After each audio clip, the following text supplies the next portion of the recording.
Hi, my name is William Norrett. Call me Bill, and I'm the author of the Vanilla Gigolo Prescription.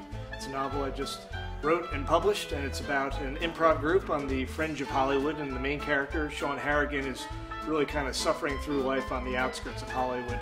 The Vanilla Gigolo Prescription is the name of the sketch and improv group he's a member of, and it used to be 5 members, and now it's 4, and they're not really getting anywhere in town, and they're getting older, and starting to really question whether or not they should really be trying to continue to succeed in Hollywood, when the former 5th member of the Gigolos, who's gone on to become a huge movie star, comes back into Sean's life and enlists him in this blackmail scheme, and obviously the blackmail scheme turns out to be not quite what it appears, and sends Sean through this journey of kind of self-discovery and confronting his own fear and jealousy towards his friend.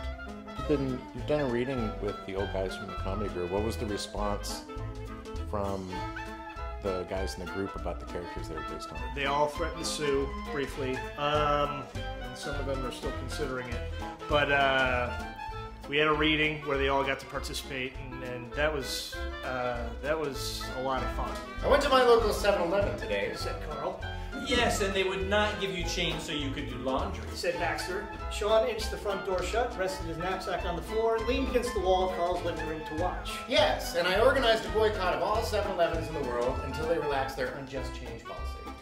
Yes, and you enlisted several world leaders and captains of industry, and 7-Eleven was driven out of business within 6 months. Yes, but yes and... Chirped Timothy, who sat on the long black leather couch.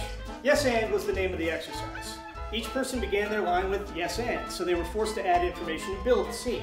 Words like no and but didn't add information. They denied material already out there, and that was the first rule of improvisational comedy. Never deny.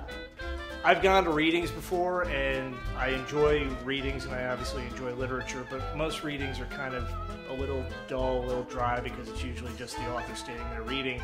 And I thought that since this novel was about an improv group, and I had once been in an improv group, I asked my fellows in the improv group to help me out. So it kind of presented the book in a theatrical way, and people really enjoyed it and got some laughs. And it was also good to hear it out loud and hear what worked, and it gave me confidence. And a number of people came up and said, it makes me want to read the book, and that's the purpose of a reading. So I consider that a success.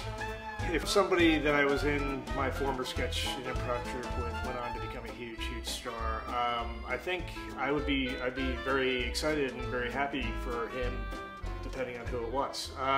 There would be a 66.7% chance I would be very happy for him.